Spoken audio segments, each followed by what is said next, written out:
Tengan muy buenos días. Les damos esta bienvenida a una entrevista más de la sección de internacionales del diario Más Allá de la Cortina. Un invitado especial para la entrevista del día de hoy. Se llama Omar de Jesús Restrepo, quien es conocido en las filas insurgentes como Olmedo y actualmente es representante de la Cámara del Departamento de Antioquia en Colombia. Bienvenido, don Omar.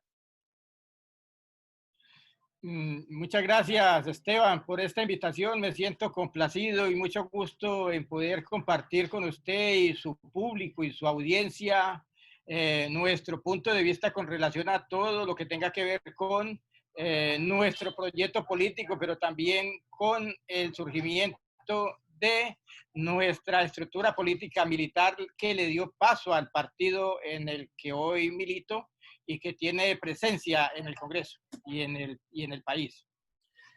Don Omar de Jesús Restrepo es representante del partido FARC en Colombia. Entonces vamos a dar una visualización de todo el proceso que ha ocurrido en Colombia. Vamos a dar este vistazo para que nos colabore a las personas que estamos fuera de Colombia a aprender un poco sobre todo lo que ha ocurrido en Colombia. Entonces vamos a hacer unas preguntas un poco generales, don Omar. Vamos a hacer la primera pregunta. ¿Podría comentarnos aspectos generales del conflicto agrario en Colombia a lo largo del siglo XX? Sí, cómo no. Bueno, Colombia es un país que tiene una desigualdad social, pero también se expresa en una desigualdad con relación a la tenencia de la tierra. Colombia es uno de los países que más concentración de la tierra tiene, pero también más desigualdad con relación a los demás países de América Latina. Comenzando porque en Colombia nunca ha habido una reforma democrática que le permita a los campesinos el acceso a la tierra y que le permita también a los campesinos producir alimentos y generar la soberanía alimentaria en el sentido para poder resolver, digámoslo así, su subsistencia en los territorios. Y además Colombia ha sido un país que está atravesado por un conflicto en relación a la tierra. La concentración de la tierra en Colombia se ha dado a través de la violencia y a través de la hegemonía por parte de algunos partidos que han gobernado para los grandes terratenientes, para los grandes latifundistas, y que a través de las políticas represivas, pero también del abandono hacia el sector agrario, pues ha generado un conflicto, no solamente en el siglo que pasó, sino desde el siglo anterior, desde después de la independencia. Colombia ha estado atravesado por conflictos y todos tienen que ver con respeto al acceso y a la concentración de la tierra. Don Omar, excelente. ¿Usted podría conversarnos un poco sobre el origen de las FARC, las Fuerzas Armadas Revolucionarias de Colombia, como un movimiento armado? Bueno, las FARC pues tiene también su origen por la falta de democracia en el país. Tiene su origen por la concentración de la tierra. La FARC se integró en su mayoría por campesinos que fueron, digámoslo así, perseguidos, que fueron violentados, campesinos que fueron estigmatizados y campesinos a los que se les fue obligados a armarse para defender la vida, pero también para defender un proyecto de país que le devolviera la posibilidad a estos campesinos de tener tierra y con garantías para poder desarrollar sus proyectos de vida en cada uno de los territorios. Como lo venía diciendo anteriormente, en Colombia nunca se dio una reforma agraria, pero en Colombia, a pesar de que la clase política de este país dice que es una de las democracias más antiguas del continente, porque no ha tenido las dictaduras abiertas que existieron en algunos países de Centroamérica y en otros países de Sudamérica. La realidad es que en Colombia es un país que ha tenido más muertes que inclusive en esas otras dictaduras. Aquí se han exterminado partidos políticos, aquí se han exterminado a líderes sociales, agrarios, aquí se han exterminado a líderes sindicales, tanto del sector urbano como del sector rural, pero aquí se ha violentado a los campesinos y se ha generado desplazamiento, unos hacia los grandes centros urbanos, otros hacia otros países que tienen límites con Colombia, como Venezuela y el Ecuador y el Brasil, y otros que les ha tocado desplazarse en selvas adentro a colonizar y a abrir montañas para poder defender la vida, pero también para tener acceso a la tierra, porque la tierra en este país está en un pequeño número de personas que se han hecho a ellas a través de la violencia y a través de las políticas excluyentes que le generan posibilidades solamente a los grandes latifundistas para que concentren tierra, además porque no pagan impuestos, pero también se han hecho a ellas a través de los diferentes aparatos armados que son funcionales a sus políticas y funcionales a sus gobiernos y funcionales a sus intereses. Entonces, esa es la realidad. Esa realidad es la que genera que en Colombia se dé una resistencia armada porque no ha habido democracia, porque no han habido posibilidades de participación, porque se asesina por pensar diferente y se sigue asesinando a pesar de que nosotros firmamos un acuerdo de paz para profundizar la democracia y garantizar la vida y parar el conflicto, pero esto no ha sido posible porque todavía esos sectores que se han sostenido en el poder, que han hecho del poder una forma de despojo a través de la violencia, están gobernando en este momento y han generado muchas dificultades para que en Colombia pues se profundice la democracia, se profundice la participación y podamos avanzar a través de la lucha institucional y a través de la lucha democrática por generar las transformaciones que requiere el país y que requiere también, digámoslo así, el sector agrario en Colombia. Los acuerdos tienen ese propósito. Entonces, el origen de las FARC es esa, la falta de democracia, la falta de tierra, la falta de garantías a la vida, la represión por parte del Estado de algunos sectores muy vinculados a la tierra, pero que últimamente también están vinculados a las mafias.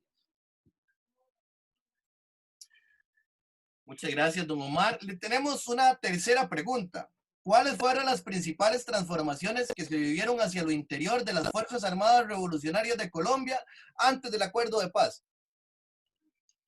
Bueno, nosotros hemos venido, a pesar de ser un movimiento integrado, o sea, las FARC fue una estructura política militar integrada en su mayoría por campesinos, pero teníamos un proyecto de país para todos los sectores sociales. Eh, Estábamos construyendo, digámoslo así, ese sueño desde la lucha armada, pero siempre habíamos contemplado la posibilidad de llegar a una solución política que nos permitiera seguir avanzando en la construcción de una Colombia a través de la profundización de la democracia, es decir, a través de la participación, a través de la lucha de todos los sectores políticos, sociales, desde las organizaciones, desde la fe, desde las organizaciones juveniles, desde las organizaciones de las mujeres, desde las organizaciones escénicas, desde las organizaciones campesinas, desde los sindicatos y desde las diferentes organizaciones políticas que quieren en el país cambios que le permitan vivir una vida digna, pero en un país que se abra hacia la posibilidad de generar una construcción, digámoslo así, una construcción de la participación de todas las organizaciones y todos los sectores sociales. Un país desde la diversidad, pero construyendo un país para todos, un país incluyente. Nosotros siempre desde el surgimiento le apostamos a la solución política y le apostamos a que en Colombia pues pudiéramos, digámoslo así, cerrar el conflicto armado, pero a través de generar unas bases sólidas que nos permitieran seguir avanzando hacia la profundización de la democracia, pero también que eran unas bases sólidas que desmontaran las causas de la violencia en Colombia. Entonces, lo de los acuerdos de paz no es porque hubiera surgido de un momento a otro un sector interesado, no, siempre desde los fundadores de las FARC habíamos contemplado la posibilidad de cerrar el conflicto, pero siempre y cuando se pactara un acuerdo que generara de una vez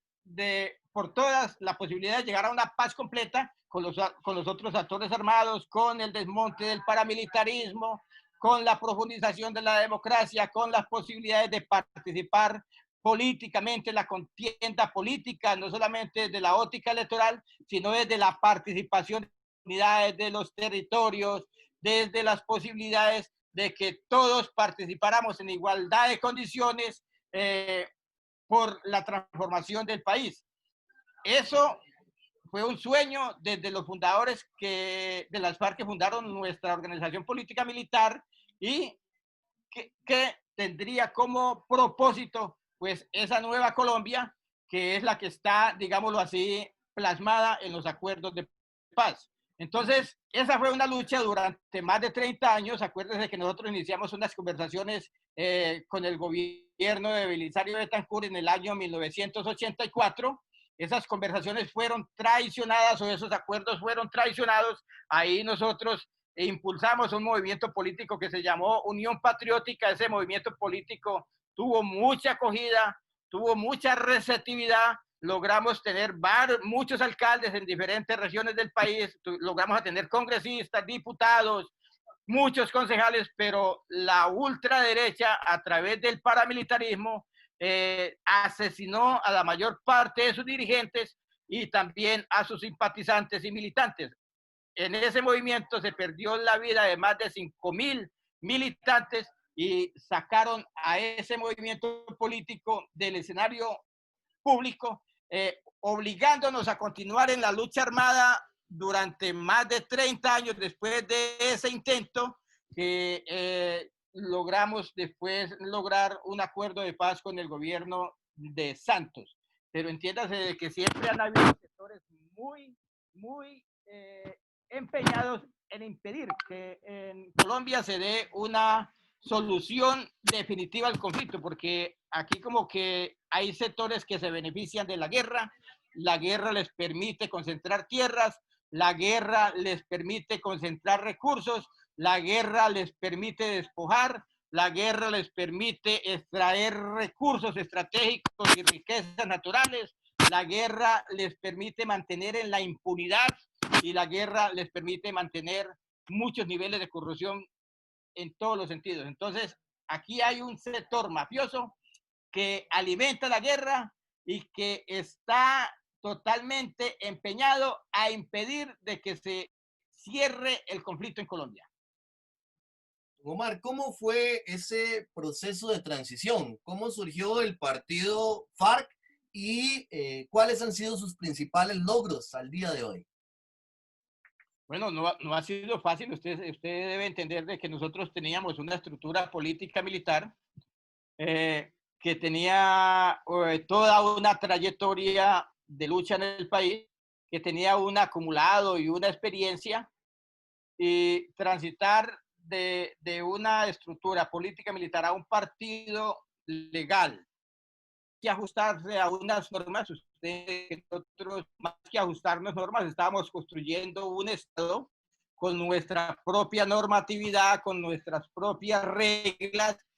Estamos disputándole el poder al Estado de la burguesía y nosotros estamos más que construyendo institucionalidad, era acá la institucionalidad burguesa y estábamos construyendo un Estado, embrión de un nuevo Estado con un proyecto de sociedad totalmente diferente. Entonces aquí hay un reto y ese reto es nosotros transitar desde una estructura política militar,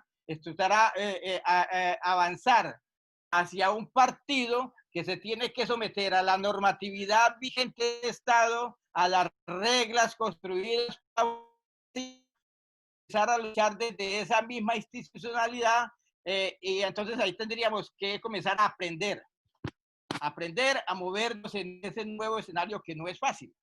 incluido por el escenario del Congreso. Pues ustedes ya saben que ahí tendremos nosotros que comenzar a hacer toda una experiencia legislativa, incluido hasta con los equipos, pero también aprender cómo movernos en el escenario de unas reglas que no están construidas para nosotros, sino que están construidas para defender un régimen que es afín a unos intereses, y nosotros mirar que ahí tenemos una minoría, pero que tenemos que utilizar ese escenario para generar acumulado, y que ese acumulado es el que nos permite en el futuro pues generar las transformaciones sociales que necesita el país. Entonces,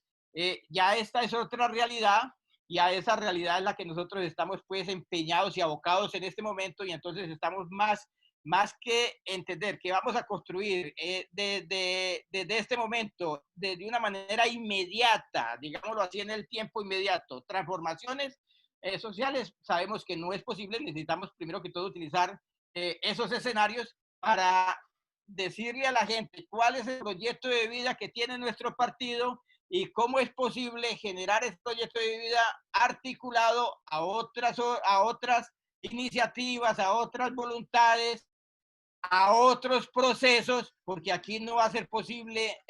generar las transformaciones que necesita el país si no generamos una unidad de todos los esfuerzos, de todos los proyectos alternativos que tiene el país. Ese es otro reto en el que estamos empeñados en este momento, es otro desafío que tenemos, porque bueno, hay varios procesos sociales, varios partidos desde la izquierda, digámoslo así, desde las fuerzas alternativas, pero hay intereses particulares todavía que no ha sido posible sumarlos a un bloque que nos permita generar una convergencia y disputarle el poder a las oligarquías. Entonces,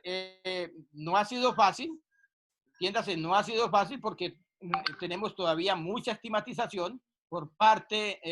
de los sectores dominantes. Eso hace de que inclusive muchos sectores de izquierda pues a veces les dé temor tener ciertas alianzas con nosotros, porque nos creen a nosotros, digámoslo así, un factor que en vez de sumarles le restamos, porque bueno, toda la porquería que ha tenido este régimen, pues han tratado ellos de ponernos a nosotros como los responsables de las masacres, como los responsables de la tragedia humanitaria, cuando eso tiene otra, es decir, otros responsables, eso tiene otra realidad y obedece a otro tipo de intereses. Entonces, esa es la dificultad que tenemos, pero nosotros confiamos en que digámoslo así, nuestro ejercicio, nuestra vocación de paz, nuestra vocación de país, nuestra vocación de construcción y nuestra vocación de unidad nos permite a nosotros ir avanzando, y con el trabajo y con los esfuerzos que vamos demostrándole al país y con nuestra autoridad moral, y en la medida en que vamos generando ciertas posibilidades de unidad con los otros actores alternativos, podemos ir arrinconando a los enemigos de la paz, pero también podemos ir generando un músculo importante en el país que nos permita disputarle el poder a quienes hoy lo tienen y a quienes hoy se le están atravesando la paz. Entonces, vuelvo y le digo, no ha sido fácil, pero bueno, nosotros tenemos la esperanza, porque tenemos la verdad, porque tenemos la razón, porque el capitalismo y estas oligarquías no van a ser capaces de resolver los problemas de la pobreza, los problemas de la miseria, los problemas del desempleo, los problemas de la falta de educación, la falta de salud, porque ellos tienen otra filosofía que es la de concentración de riqueza, de la mezquindad, del egoísmo, y entonces es totalmente lo contrario a lo que necesita un país como Colombia, que es la distribución de la riqueza. Omar, hemos visto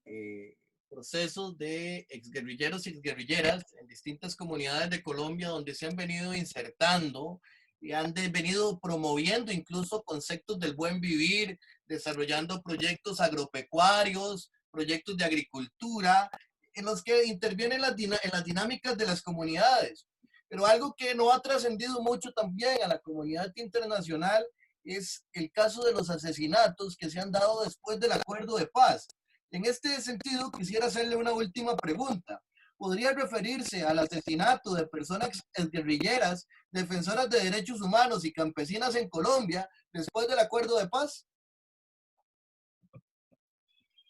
Bueno, vean, el acuerdo de paz tiene 6 puntos con su implementación.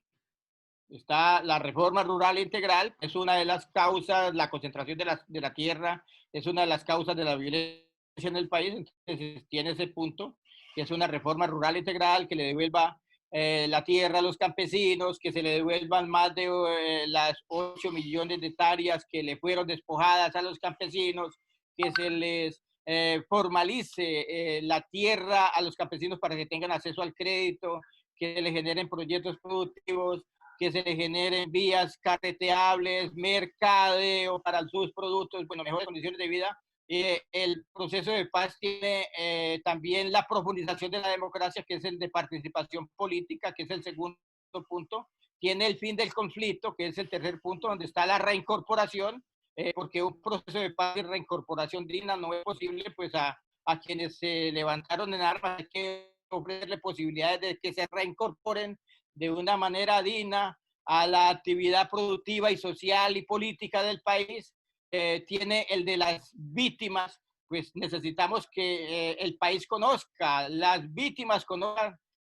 qué hubo detrás de cada uno de los asesinatos, por qué desaparecieron del movimiento político Unión Patriótica, por qué las masacres en algunas regiones del país, quiénes estaban detrás de esas masacres, porque aquí no solamente se puede decir de que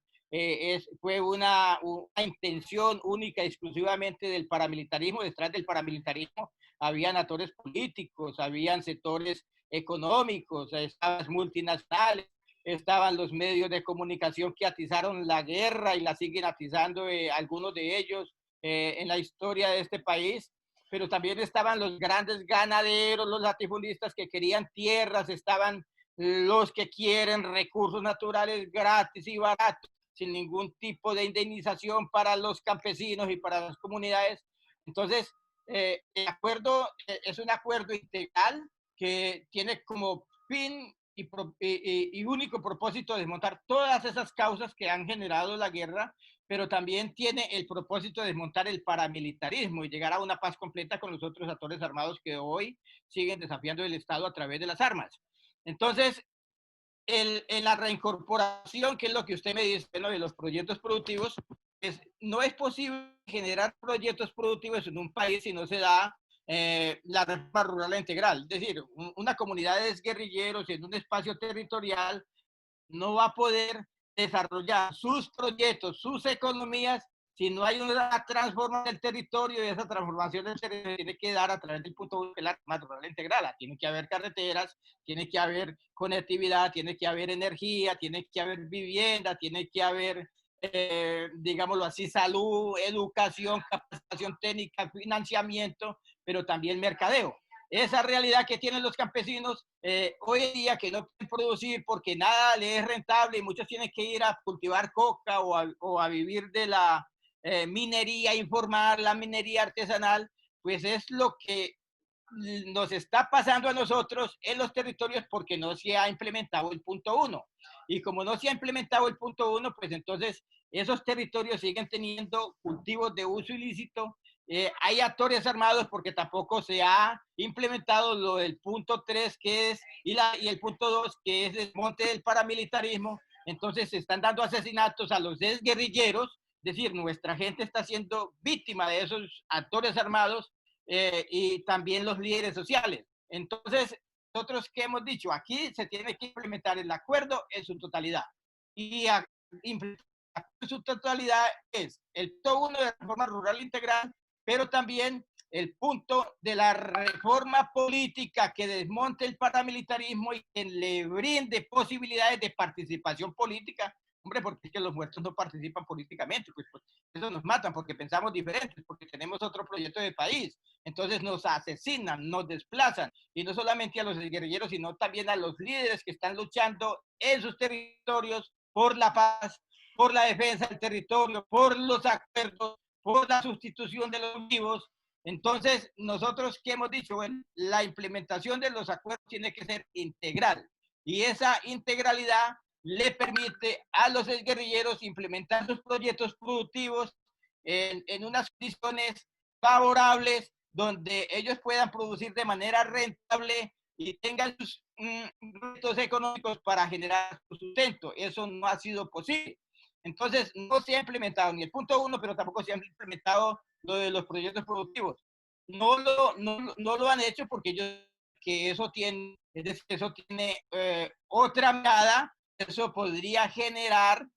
una fuerza, digámoslo así, transformadora en esos territorios porque es la única forma que nosotros hemos visto para hacerle frente a el modelo económico que se está implementando en Colombia, que es un modelo totalmente extractivista, es un modelo que viene arruinando a los sectores campesinos, a los sectores productivos en el campo de la pequeña economía. Entonces, quieren el campo para otras cosas. O sea, aquí la clase política, gente en este país, perdón, quieren el campo para sacarle los recursos naturales, para concentrar la tierra, para sembrar palma y generar la producción de biocombustible, pero no quieren con campesinos que produzcan alimentos y que le brinden al país lo que se llama la soberanía y la seguridad alimentaria. Entonces no se ha implementado ni la reincorporación económica, pero tampoco política, porque nos están matando la gente. Es decir, nosotros no podemos hacer participación política abiertamente en esos territorios porque estamos siendo víctimas de una política de exterminio. A la mayor parte de la gente nuestra los han venido asesinando y a otros los han venido desplazando. Un lugar que se llama Santa Lucía y Tuango salió toda una comunidad que estaba en un espacio territorial desplazada, desarraigada para otra parte del territorio de Antioquia que se llama Mutatá. Este es un desplazamiento masivo, es un desarraigo. Este es estamos enfrentados a una política de exterminio que se llama, pues, digámoslo así, un genocidio, que es el mismo que se dio con la Unión Patriótica. Entonces, ahí sí nosotros le pedimos a la comunidad internacional que acompañe en este proceso, porque o si no, este conflicto se va a seguir prolongando por mucho tiempo, no por nosotros, porque ya nosotros decidimos apostarle a la paz y decidimos luchar a través de los espacios abiertos, pero hay otra gente que todavía está en armas y se van a desarmar pues si no ven garantías, es decir, no son suicidas, tendría que ser suicidas para desarmarse en un momento así como el que tenemos en Colombia si no se desactivan o no se desmonta el paramilitarismo. Don Omar Restrepo, queremos darle las gracias a nombre del diario Más Allá de la Cortina y de la Cátedra Autónoma de Filosofía Política. También a Esteban Gómez, el encargado de prensa, que nos ha facilitado realizar esta entrevista el día de hoy. Don Omar, una última cuestión. Si pudiera lanzarle un mensaje a la comunidad internacional, ¿cuál mensaje le enviaría? Bueno, el mensaje a la comunidad internacional es que nos sigan acompañando en este proceso, que este proceso requiere el acompañamiento internacional, porque Colombia ha sufrido mucho a consecuencia del conflicto, a consecuencia de una violencia que ha generado el enriquecimiento de un sector que si no es muy numeroso, sí tiene mucho poder político en Colombia, un sector mafioso. Es un sector que ha venido acumulando y concentrando tierra, producto del despojo, pero también ha venido concentrando mucha riqueza y necesitamos pues que la comunidad internacional nos apoye,